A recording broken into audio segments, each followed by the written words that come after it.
Most of us come from pretty fair-off families. I'm not saying that you could buy 3 Rolex watches the next time you shop, drive a Porsche, or live on a private island. But we are fortunate enough to be able to go out with friends if we want to, afford an education. Kinda. Hey, what happened? Have a roof over our heads and not worry about what to eat for our next meal. It's honestly a blessing. But not everyone has that. Poverty is a great concern in our modern-day society. Over 700 million people live under the World Bank's poverty line of $1.90 a day. And with the ongoing pandemic, it is estimated to rise another 150 million by the end of 2021. There are various causes for poverty, and most of which are not personal decisions to be stuck in the situation, but systematic barriers and discrimination.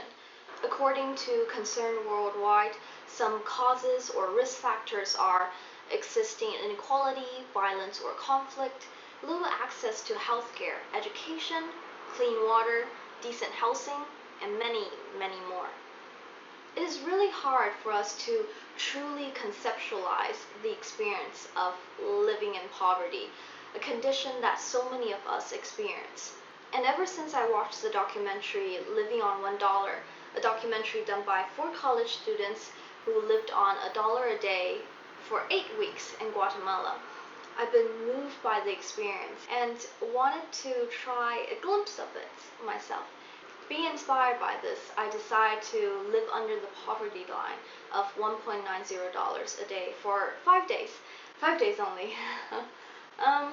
I wouldn't experience true poverty, as I would still have the clothes that I own, the roof over my head, and my MacBook. But perhaps I could appreciate my life and the food in front of me a little bit more. So for the next 5 days, I'll be living US $1.90 a day for all my expenses of food and transportation in Taiwan. Here are the rules. 1. I have a lump sum of US $9.5, which would be around $266 Taiwanese as of today, for all expenses for the next 5 days. Oh, and water doesn't count. 2. Any food that was given to me, I have to keep a mental note of it, as it technically counts. 3. I can't use my groceries in the house that were already bought. Duh. 4. Try to be as sustainable as I can. Let's do this.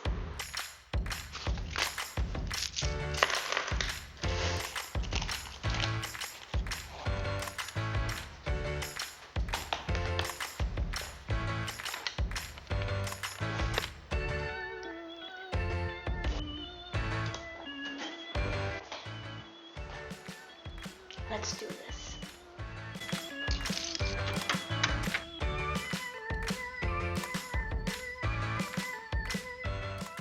Usually most of our groceries come from Costco. The rest we shop at local grocery stores or traditional markets. And the traditional market is where I am heading off for today, since you can usually get a cheaper price if you bargain and buy in lower quantities of food. Most of the Taiwanese traditional markets look like this, with vendors on each side of the street, sellers having their vegetables displayed on a piece of cloth, crazy traffic, and tons of people. This one, however, also has a quite newly renovated building. Also, these markets usually only open until noon. 我地瓜可以买25块的吗？可以啊，你要煮什么的？我就蒸地瓜而已。蒸地瓜你要黄肉还是要红肉？都可以。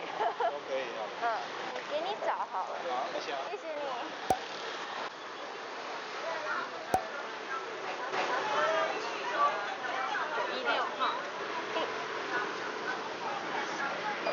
916号。22。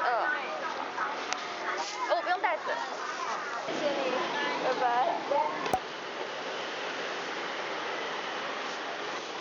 老板，红萝卜这样一根大概会多少啊？几块钱而已啦。你看大块小块，有的是8块、10块。我买一根，我先买一根，谢谢。10块就好了，哪里？10块块是吗？谢谢。10块给你，要多带多便宜。那多少啊10块给你。？10块。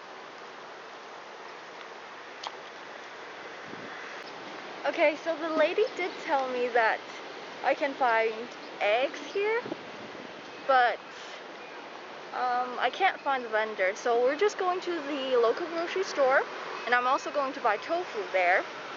Tofu is really cheap in Taiwan. Like you can buy a thing for less than 50 cents Canadian, and it's actually good. So I think that will be a staple.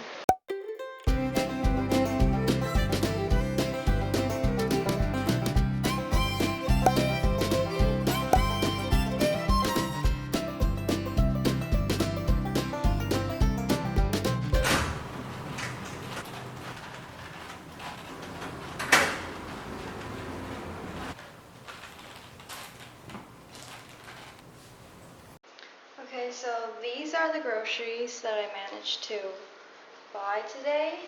I mean, not bad at all. I kind of thought that I was going to have to starve myself, just slightly. I'm gonna have my first meal now. I'm usually not so hungry in the morning, so though it's not really a healthy diet, a thing of tofu can usually last me for quite a while. So we're gonna prepare that.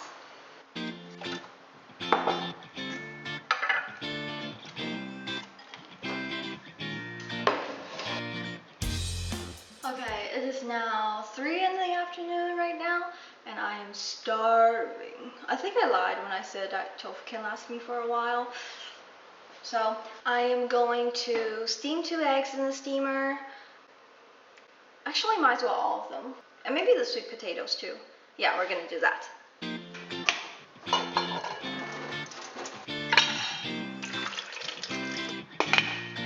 And now we just wait.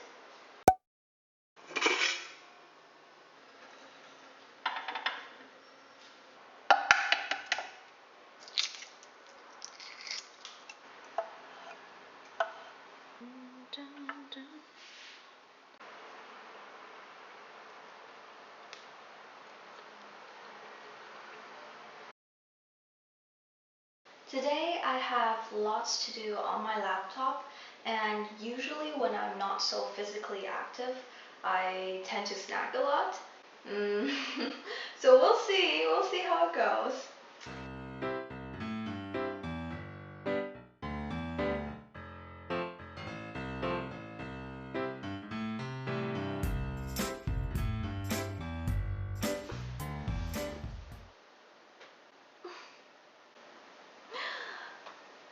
It's only been 3 hours and I cannot concentrate. I think I overestimated myself a little bit too much, so we're gonna eat now.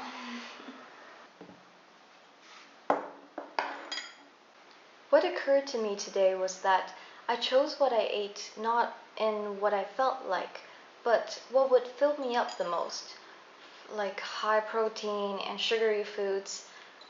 I'm consuming based on calories and not on taste. Come on. Wi-Fi. Wi-Fi.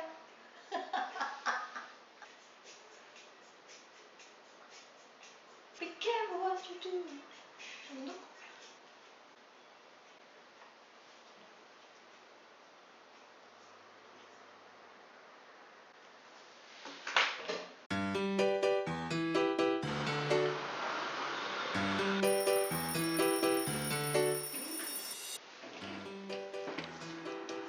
But today I finished almost all the food I bought on the first day, and I was just about to go buy something to eat when I realized that I may not have enough money for the next 2 days. So I'm just going to drink a large glass of water and go to sleep early.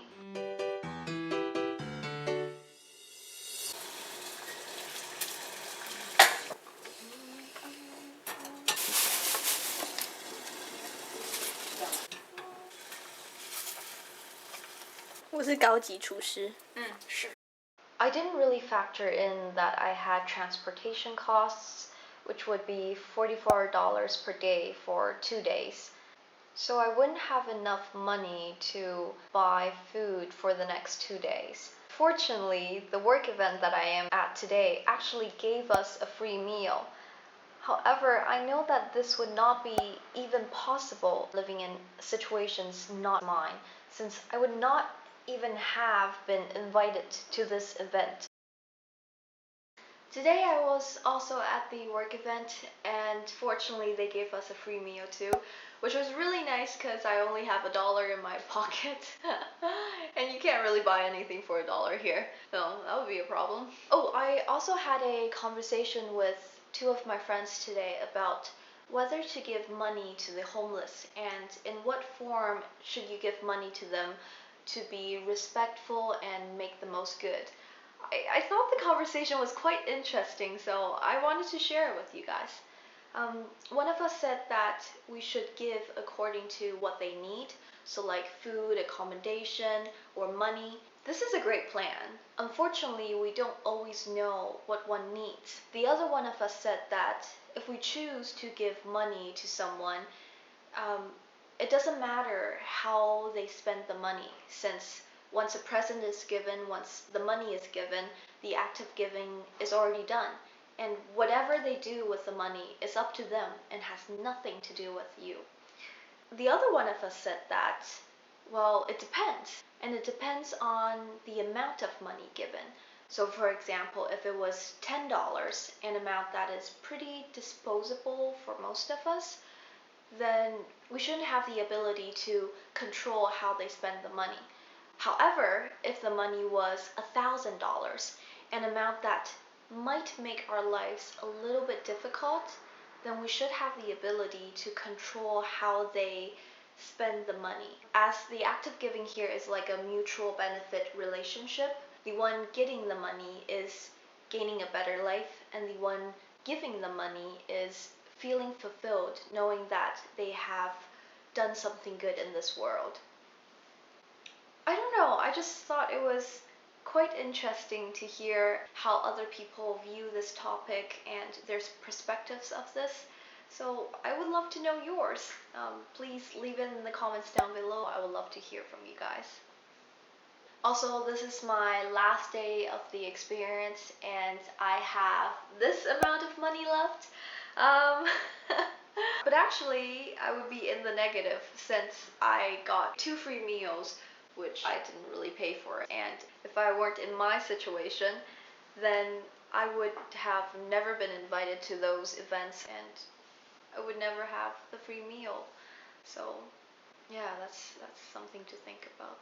Now I am just ready to go to bed and I am looking forward to my fresh cup of coffee in the morning, which I couldn't get the whole week because it didn't fit in my budget.